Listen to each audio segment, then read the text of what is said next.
আপনি বললেন যে কেন মানুষ একে অন্যকে হত্যা করে, এটা আপনি তাদের জিজ্ঞেস করুন।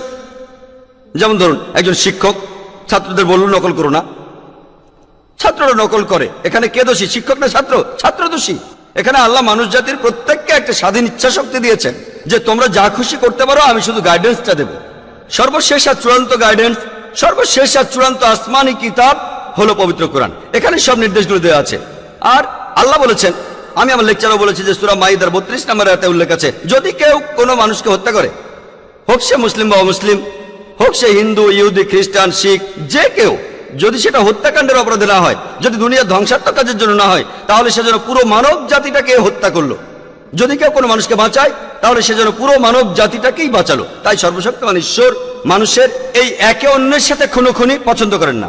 কিন্তু মানুষ যদি তার কথা না শোনে, কাকে দোষ দেবেন? দোষ মানুষের।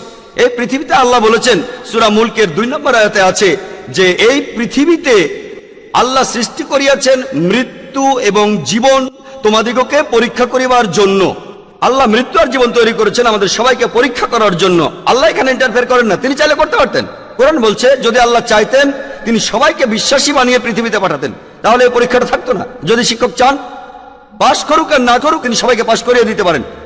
শিক্ষক পারেন, তবে সেটা হবে একচোখা। আর ছাত্রের স্বাধীন ইচ্ছাটার কি হবে? ছাত্ররা সবাই পরীক্ষা দিচ্ছে, সেখানে একজন ঠিকভাবে উত্তর দিতে পারলো না, তারপরও সে পাশ করলো, তখন যে পড়াশোনা করেছে সে প্রতিবাদ করবে যে আমি এই পরীক্ষার জন্য এত খাটাখাটি করলাম, আর এই ছাত্র নকল করছে, চুরি করছে, ভুল উত্তর দিয়ে সে পাশ করছে। তাহলে পরের ব্যাচ যদি তারা বুঝতে পারে যে শিক্ষক সবাইকে পাশ করান, সে ঠিক উত্তর দিক আর ভুল উত্তর দিক, তখন সবাই পড়াশোনা ছেড়ে দেবে।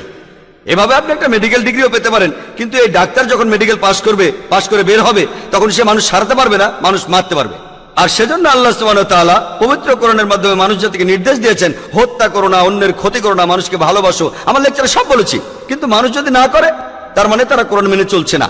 ধরুন যে কোনো মানুষ, ধরুন সে যে কেউ হোক, সে আমেরিকান বা পাকিস্তানি হোক, সে পৃথিবীর যে কোনো জাতির মানুষ, মানুষ হয়তো বলতে পারে, ধরুন যদি আপনার নাম হয়ে থাকে কোনো মুসলমান নাম, আব্দুল্লাহ বা জাকির বা মোহাম্মদ, নাম দিয়ে বেহেশতে যেতে পারবেন না। নাম দিয়ে নিজেকে মুসলমান বলছেন, নাম আপনাকে মুসলিম বানায় না। মুসলিম কোনো লেভেল না যে আমি বললাম মুসলিম আর মুসলিম হয়ে গেলাম। মুসলিম অর্থ নিজের ইচ্ছাকে সমর্পণ করা আল্লাহ সুবহানাহু ওয়া তাআলার কাছে। যদি কারো নাম হয়ে থাকে জাকির, আব্দুল্লাহ, মোহাম্মদ, শাকির, এটা কিছু না। যদি তারা নিজের ইচ্ছাকে সমর্পণ করে আল্লাহর কাছে, তাহলে তারা মুসলিম। শুধু মুসলিম বলে ডাকলেই হবে না। পবিত্র কোরআন বলছে কিছু মানুষ শুধু মুখের কথায় মুসলিম। তাই যারা খুনোখুনি করছে তারা কোরআনের নির্দেশ মেনে চলছে না। যদি তারা কোরআনের নির্দেশ মেনে চলতো, পুরো পৃথিবীতে শান্তি বজায় থাকতো। আশা করি উত্তরটা পেয়েছেন।